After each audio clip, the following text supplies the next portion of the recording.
Bonjour, bienvenue à la troisième session de notre formation ISTQB Testeur certifié niveau fondation. Aujourd'hui, nous allons voir pourquoi les tests sont-ils nécessaires avec les objectifs pédagogiques par rapport à la contribution des tests au succès, l'assurance qualité et le test, les erreurs, les défauts et les défaillances, les défauts, les causes racines et leurs effets. Pourquoi on teste? On teste généralement pour améliorer la qualité et se conformer à des exigences. De manière générale, le système informatique tout au long de l'histoire, nous avons chacun, quelque part, pour sa part, expérimenté, d'accord, un logiciel ou une application qui ne fonctionne pas tel qu'on l'avait prévu. Donc, des systèmes sont mis en production. Et en raison de la présence de défauts, ils causent ensuite des défaillances ou bien ne satisfont pas, d'accord, les parties prenantes des utilisateurs finaux. Alors, les tests avec des techniques appropriées, une bonne expertise, un bon niveau de test et des moments, savoir à quel moment tester, peuvent en effet permettre de détecter des défauts. Détecter des défauts va alors permettre de pouvoir les corriger et donc éliminer ces défauts de logiciel. Ça va permettre de réduire les risques, ça va permettre de réduire des livraisons problématiques et finalement contribuer à l'amélioration de la qualité des composantes, la qualité des systèmes et on aura des utilisateurs finaux qui sont finalement satisfaits. Et d'autre part aussi, tester peut permettre de se conformer donc à des exigences contractuelles par rapport au projet dans lequel nous sommes en train de travailler ou bien des exigences légales ou aussi à des exigences de normes spécifiques dans certains domaines et finalement toutes les parties prenantes y compris les institutions certifiantes seront finalement satisfaites. Maintenant, on va voir ici un exemple de la nécessité de tester. Vous vous souvenez du vol 501 inaugural du lanceur européen Ariane 5 le 4 juin 1996 qui, après juste 36,7 secondes, finalement, la fusée s'est brisée et elle a explosé. Oui, et cela, c'est à cause d'un bug. Un bug, les conséquences, il y a eu la perte de la fusée. Heureusement que ce n'était pas un vol habité, donc il n'y a pas eu de perte de personnes. Mais la fusée était complètement détruite et il y a eu la perte de 4 satellites qui ont une valeur totale de 370 millions de dollars qui s'envolent comme ça en fumée. Alors, et quand on remonte finalement à la cause, c'est qu'en fait, Ariane 5 avait calqué un certain modèle de programmation du projet précédent qui était Ariane 4. Mais malheureusement, les données au niveau d'Ariane 5 étaient beaucoup plus volumineuses et finalement, il y a eu des conversions, donc des types de données qui ont entraîné finalement des pertes. Il y a eu un plantage et finalement un dysfonctionnement du système. Vous voyez, ça c'est un cas parmi tant d'autres. Il y a eu encore dernièrement, il n'y a pas longtemps, le Boeing qui effectivement a eu encore un problème qui a causé la perte de plusieurs personnes. Eh bien, des conséquences, donc des bugs peuvent s'aligner de la perte de personnes, vous vous rendez compte, la perte de personnes, la perte de matériel, ou la perte d'argent, ou la perte de temps, etc. D'où la nécessité de tester. Tester permet de sauver des vies. Tester permet de sauver des ressources, du temps. Voyons maintenant la contribution des tests au succès. Comment les tests peuvent-ils contribuer au succès? Lorsqu'on développe un logiciel, voilà, ici je vais juste représenter 4 étapes. On a vraiment l'étape de l'exigence qui est faite par l'analyse métier, c'est-à-dire qu'est-ce qu'on veut dans notre logiciel, d'accord? À quoi les utilisateurs finaux s'attendent? Qu'est-ce qu'ils aimeraient avoir à l'intérieur? Donc c'est la partie des exigences. Ensuite on a la partie analyse, mais ici j'ai juste mis la partie conception avec l'architecte, donc il va faire tous les designs donc du logiciel. Et ensuite, on a le codage, donc où on programme finalement le code dans les langages cibles. Et ensuite, le logiciel est produit et on s'apprête à le publier ou ce qu'on appelle aussi la release. Alors, à différents niveaux, l'histoire montre que il y a des sources de défauts à chacune de ces étapes, notamment rien qu'au niveau des exigences. On n'a même pas encore écrit la première ligne de code. On peut retrouver 20% des défauts. Au niveau de la conception, 25%. Et au niveau du codage, d'accord, lorsqu'on implique dans le test, et là, on a les 35%. Lorsqu'on fait des tests d'acceptation, par exemple, avant la publication, la release finale, on peut encore découvrir d'autres défauts. Mais impliquer les tests, ce qu'on appelle shift left, le plus tôt possible, donc dans ces processus donc, de développement va permettre donc d'identifier des bugs déjà beaucoup plus tôt et ça va permettre de les corriger.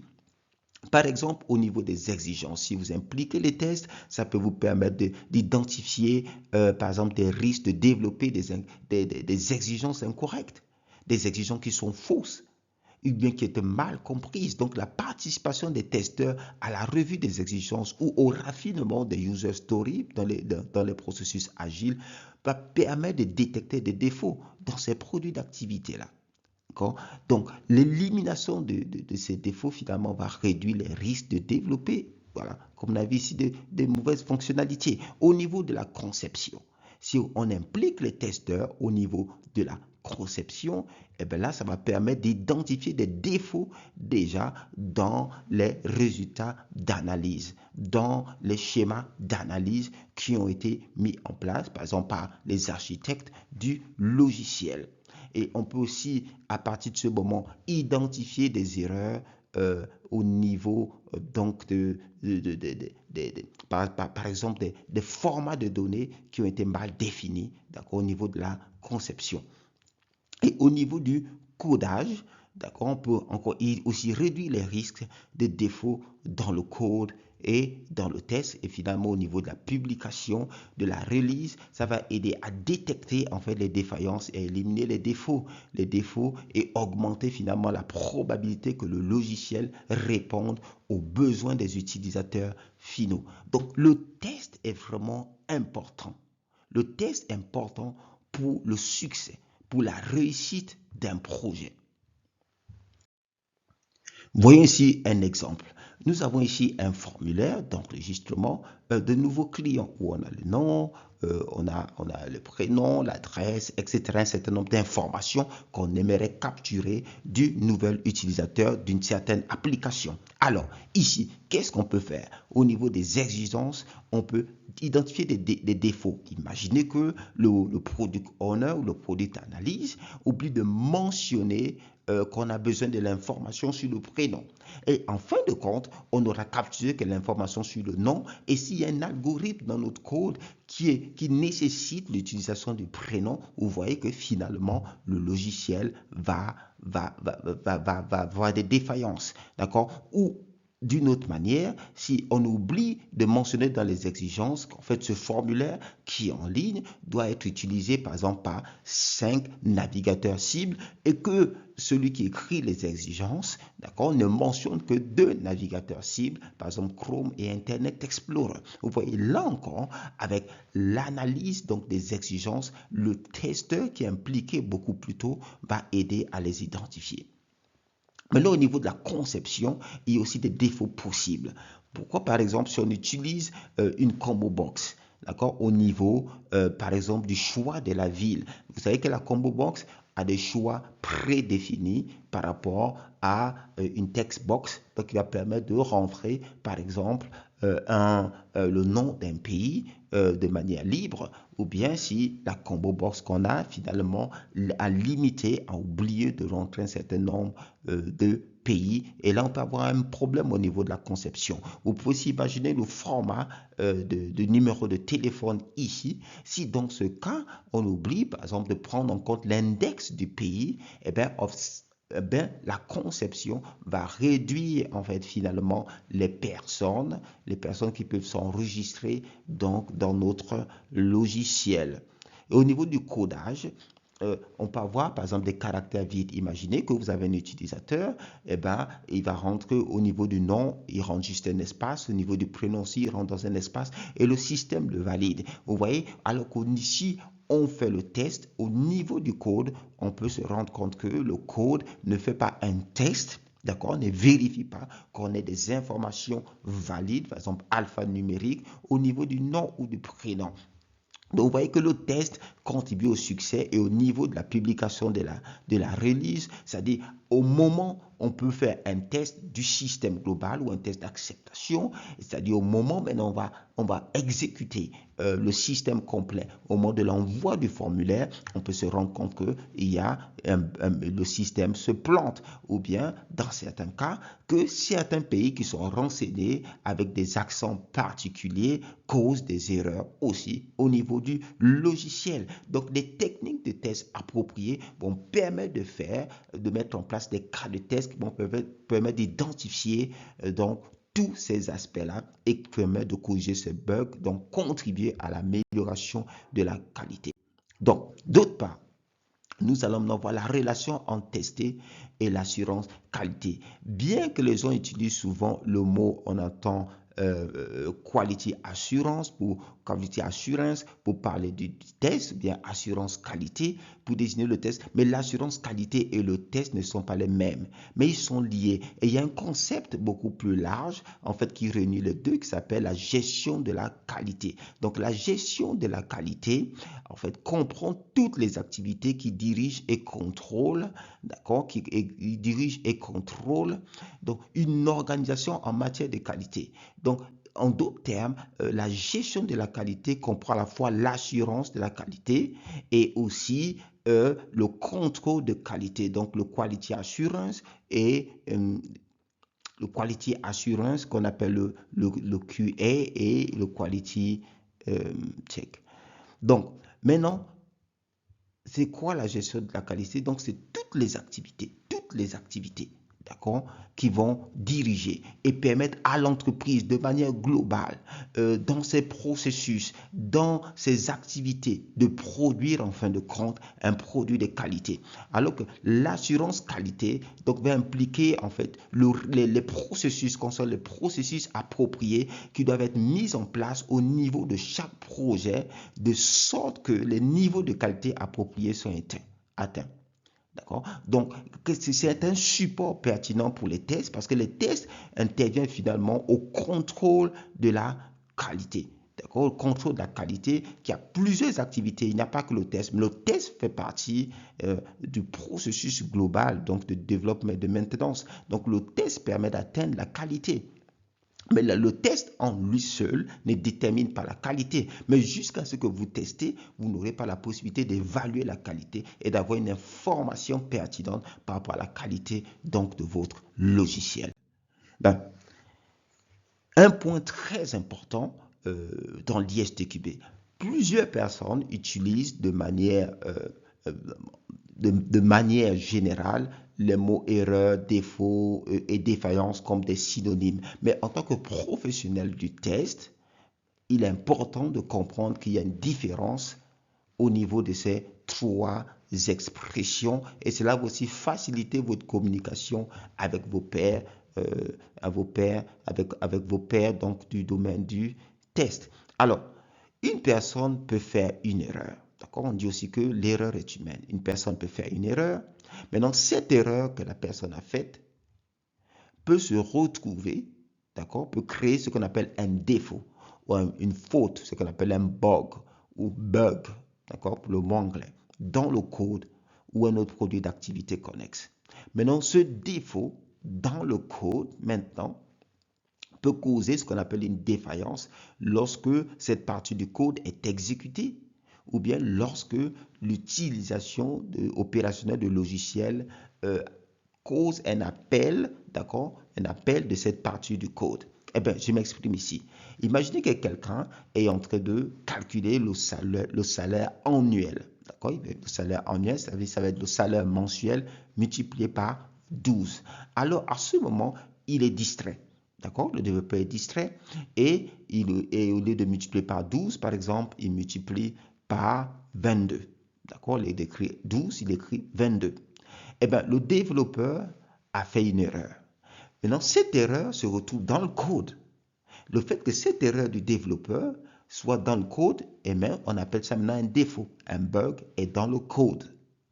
Mais ce bug n'est pas encore une défaillance. C'est lorsque une personne, c'est la responsable RH qui va utiliser la fonctionnalité de ce logiciel pour calculer le salaire annuel d'un employé, que cette partie du code va être appelée et à partir de ce moment, on aura un résultat différent de ce qu'on attendait et là on dit que c'est une défaillance. Et maintenant, les effets, ce serait bien sûr qu'elle ne sera pas contente du fait qu'on ait payé plus ou moins. Ensuite, il faut corriger, etc. Donc les sources d'erreurs sont plusieurs, d'accord? Il peut y avoir des contraintes de temps. Le projet en a peu de temps et le développeur doit aller vite sur certaines fonctionnalités, etc. Et les testeurs aussi sont sous pression. Donc, il y a des contraintes de temps. Il y a la faillibilité humaine. Vous vous rendez compte, quelqu'un qui est en train de lire un document toute la journée, quasiment peut-être le même, en train de corriger pendant des heures, à un moment donné, il a du mal à identifier ses propres erreurs. Il y a l'expérience aussi. Il y a aussi le manque de compétences. Ça peut être un sujet qu'on ne comprend pas vraiment. Ça peut être un sujet où le product owner, d'accord, qui écrit les user stories, c'est-à-dire qui écrit les exigences, des exigences détaillées, d'accord, qui doivent être implémentées dans le logiciel, mais qui ne comprend pas bien le domaine dans lequel le logiciel va être appliqué. Voilà, ce manque d'expérience, ce manque de compétences fait en sorte qu'il fait des erreurs. Il peut aussi avoir une mauvaise communication, d'accord, entre les product analystes, les product owners et les développeurs, etc. La mauvaise communication aussi des exigences. La complexité des produits d'activité, la complexité des technologies utilisées. D'accord, il y a des algorithmes qui peuvent être très complexes pour les développeurs et qui peuvent faire en sorte que finalement, il y a des erreurs qui s'infiltrent. Il y a des technologies nouvelles qui peuvent être intégrées dans le projet qui nécessitent généralement du temps pour une prise en main appropriée et professionnelle.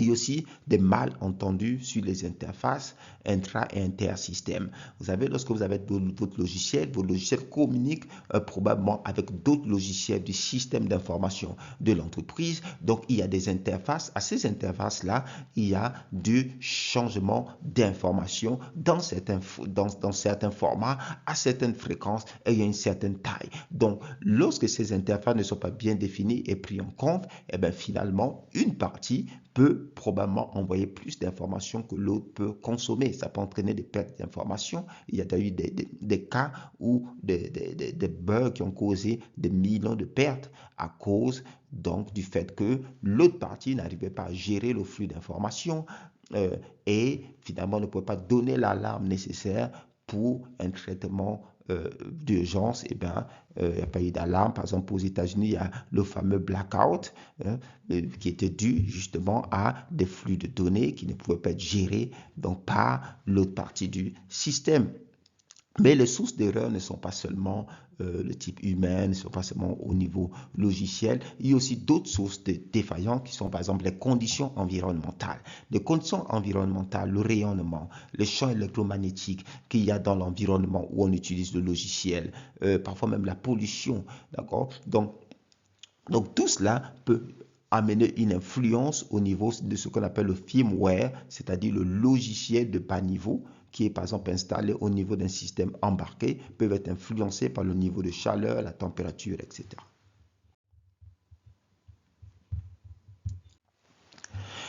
Voilà. En ce qui concerne la différenciation au niveau des défauts, il est aussi important d'identifier ce qu'on appelle les faux positifs et les faux négatifs. Un faux positif, c'est tout simplement un test qui va être signalé comme étant un échec, mais qui en réalité ne signale pas un vrai défaut.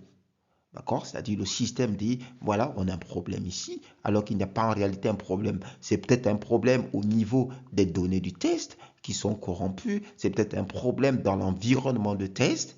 D'accord? Un logiciel mal installé, par exemple, ou du testware et bien d'autres, donc qui va causer des faux positifs.